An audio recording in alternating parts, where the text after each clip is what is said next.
ミセプレイ選手権開催します。内容はこの後詳しく説明するんですが、とりあえず商品だけ見てください。Steam ウォレット10万円分。これやばくないですか？世界一面白いアクション RPG を作る。これを人生のメインクエストに掲げてます。はいたかです。ということで今回はこちらのミセプレイ選手権について説明する動画になります。当チャンネルで制作を進めている Rise of Rebellion 千葉のボラバ竜の降るというシングルプレイ専用の 3D アクション RPG なんですが、2月の24日から開催される Steam の NEXT フェスというものに体験版を出展することが決まっております。この24日っていうのは海外基準の時間になるので、日本国内だとフェスがスタートするのは25日に入ってから、つまり25日の深夜帯にスタートっていう感じのややこしい表記にはなってしまうんですが、その時間からね Steam の動作環境を所持している PC ユーザーの皆さん全員がこのゲームの体験版を無料で遊べるという状態になります。で、これはここだけの話なんですが、フェスに参加する条件としてスタート時間以前に体験版を公開しておくというものがありますので、実は1日前の24日夜あたりから遊べるようになるんじゃないかという耳寄りな情報を投下しておきます。ここだけの話です。で、今回ですね、この体験版のリリースを記念してですね、うちのゲームの販売担当、パブリッシャーですねを務めてくださっている講談社からこちらのミセプレイ選手権というものを企画立案いただきました。概要としてはかっこいいミセプレイをね動画で撮影してもらって、それをX に投稿してもらうと。で、その中から一番かっこいいミセプレイをしているやつは誰かっていうものを決める企画ですね。で、これ審査員としては僕ハイタカが審査をやるらしいです。なんで僕自身の独断と偏見で最大3名のプレイヤーを選ばせていただいて、でその方たちに10万円分の Steam ウォレットをプレゼントと、これは各10万円ずつですねもらえるという、結構ゲーマーからしたらこれガチで嬉しいですよね。向こう1年ぐらいはゲーム買い放題じゃないですか。これ月1で8000円のゲーム購入していってもまだポイント余りますからね。ということでなかなか面白い企画考えてくれたなって僕自身ちょっとね楽しみにしてるんですけど、詳しい応募のルールとかねレギュレーションっていうのをちょっと少しだけ見ていこうと思います。ということで、Rise of Rebellion ミセプレイ選手権、ルールの方をね、詳しく見ていこうと思うんですが、後日、講談社の方でね、専用のウェブページっていうのを作ってくれるみたいなんで、そちらの方にね、決定版のルールとか詳細が記述されるかなと思います。なので、今からね、大体ここまでは決まってるよっていうルールを先に伝えようと思うんですけど、念のため参加される方は、その後日公開されるウェブページ、講談社の公式が出してるウェブページを再度確認してからね、参加されることをお勧めします。ということでミセプレイ選手権開催期間は2月25日から3月31日までとなっております。およそ1ヶ月間ですね。で、基本的にねご自身の PC で動画をキャプチャーしていただいて、それを X ですね、旧 Twitter に投稿していただくというような流れになります。で、これ期間結構長いんですけど、この間何回でも応募することが可能らしいです。なので商品を狙いに行く場合はもうガチでね結構何回も応募した方が普通に有利だと思います。なんかこうミセプレイってね、人によってこう評価の基準が違うじゃないですか。なのでこういうパターンも俺できるんだけどなみたいな、こう複数パターンの動画が出来上がっちゃったりとかする場合があると思うんで、もうその場合はどっちも応募しちゃってくださいというような感じのルールになってます。で、実際に動画を X に投稿する際なんですけど、一応ですねなりすましとかを防ぐために動画の右上の方かなにご自身の X アカウントの ID を表記してもらうっていう必要が出てきます。僕の場合だったら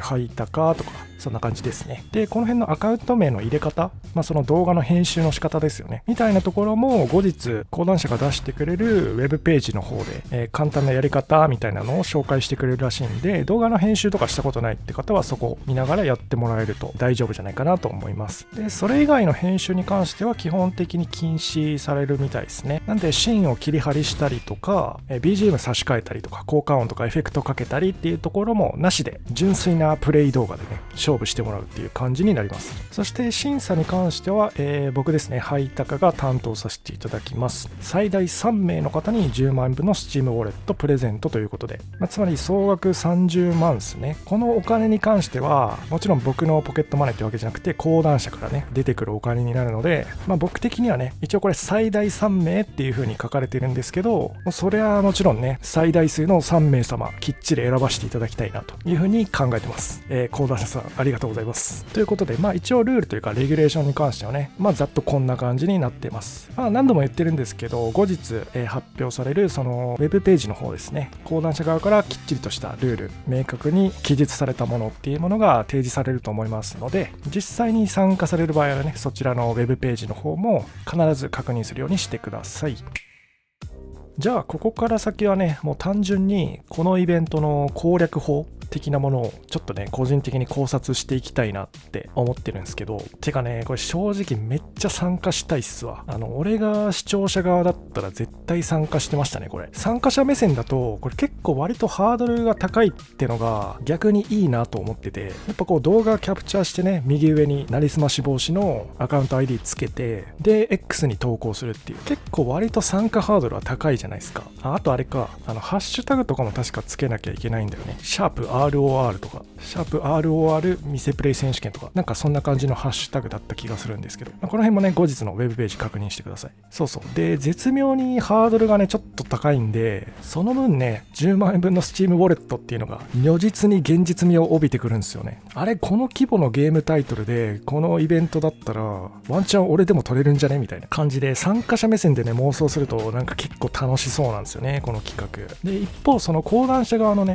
宣伝したいっていう意図もすげえよく分かって、さっきのルール説明でも言ったんですけど、何回でも応募可能なんですよね、これ。参加のハードルが高い代わりに、一人で何度でも応募できるっていう、ちょっとぶっ壊れ気味のルールになってて、要は実際参加してる人数少なくても、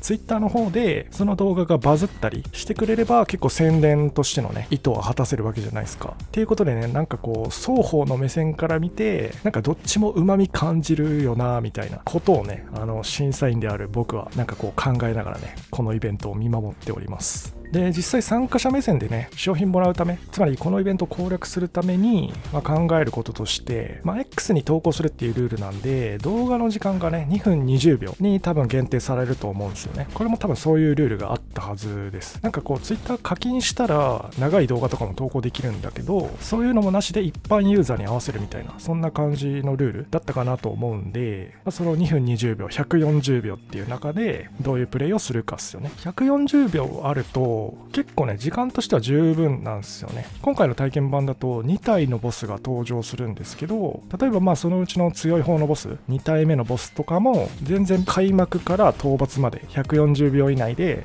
撃破するっていうことも全然普通に可能なんで、しかも見せプレイってなるとちょっと難しいですけど、ノーダメ撃破とか最高率の動きで撃破とか、そんな感じになってきそうじゃないですか。その10万円ウォレットを獲得するような動画っていうのは多分そんな感じの動きになってそうですよね。ってことで、ボス戦を1本丸々収められるのであれば、140秒っていう時間の縛りは割とそこまで気にしなくてもいいのかなと思ってて、でそのボス戦1本丸々投稿するっていうのが多分王道の勝ちパターンルートなんですよね。当選者3人のうち1人はこのルートになりそうだなっていう感じがしますよね。絶対なるってわけじゃないですけどね。でそれとは真逆の考え方で、あえて短い動画にするとかもめちゃくちゃ結構強いと思ってて、例えば5秒ぐらいとかね、その5秒間にとても常人じゃ思いつかないような、なんかこうとんでもないアイディアプレイが収められてたりすると、逆にそういう動画はもう短い方がインパクトが強くなるとかね、そういう効果もあると思うんで、なんかその短いことによるかっこよさみたいなのもあるよね、変な話。なのでボス戦1本丸々パターンが王道だとしたら、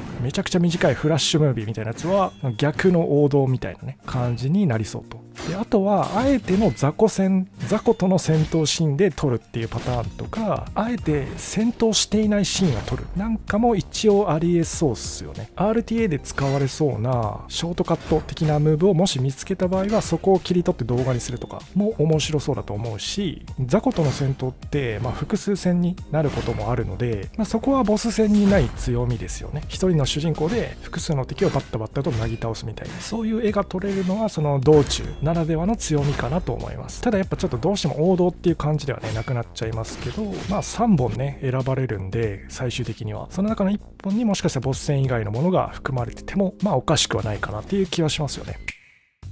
ということでね、謎に参加者目線に立っていろいろと妄想してしまったんですが、やっぱね、普段からこういう動画投稿してる身としては、この動画で参加する参加型イベントっていうことで、なんかやっぱ個人的にはかなり楽しそうだなって思っちゃいましたね。あと、このイベントに関しては、もう企画立案とか、全部僕ノータッチなんですよ。完全にね、コーナー社が勝手にこれ用意してくれて、で、最終確認だけね、これで問題ないですかって言って、目を通すっていうところだけやったんですけど、普通に面白そうだったんで、いいっすよ、OK ですって言って、で、商品とかもね、コーナー社が出してくれるわけだし、本当にこの店プレイ選手権に関して僕の労力っていうのは一切かかってないので、あえて言うならこの動画を今撮影してるっていうことぐらいしか僕は協力してないので、本当にコーナー社のね、手厚いサポートにはめちゃくちゃ感謝しております。ありがとうございます。で、ただね、あえて作り手側の目線からね、一つ言うことがあるとすれば、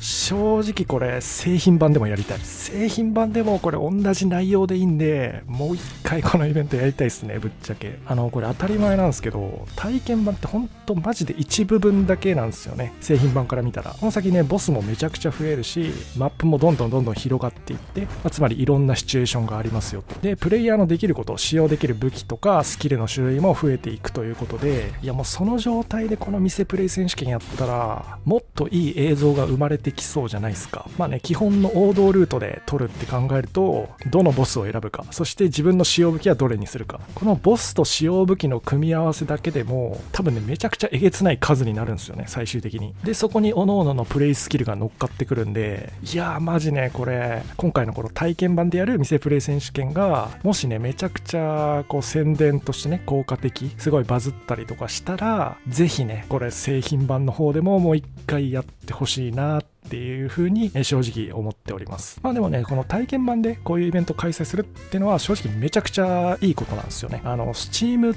てもう正直ウィッシュリストゲーなんですよ。Steam 上にね、ウィッシュリストっていう機能があるんですけど、発売前のゲームとかをいわゆるAmazon の欲しいものリスト的な感じで、このゲーム気になるなって思ったらウィッシュリストに登録するっていうボタンを押すことができるんですよね。で、そのウィッシュリストにどれだけ登録されたか、その数によって実際製品版を販売開始した時のおすすめ欄への載りやすさっていうのがそのウィッシュリスト数でほぼ決まるんですよ。販売後はね、その実際につくレビューの評価、圧倒的に好評とか非常に好評とか、そういうのでもまたおすすめへの載りやすさは変わってくるんですけど、でもやっぱ一番大事なのは最初の発売前のウィッシュリスト登録数ですよね。っていうね、その Steam の攻略法みたいなのを考えた時にも、やっぱね、販売前とかこの体験版の時点でめちゃくちゃプロモーションを打つっていうのが、それこそ王道のルートになってるので、今回このイベント、店プレイ選手権、しっかりとね、めちゃくちゃ嬉しい商品、Steam ウォレット10万円分っていうものもついてくるので、ぜひね、この話を聞いて興味持った方は参加してみてください。ということで今回はここまでとなります。概要欄の方にね、Steam のリンク載っけてあります。この動画見て面白そうだなと思っていただけたら、ぜひね、Steam のウィッシュリストの方に登録よろしくお願いします。ではまた来週もよろしくお願いします。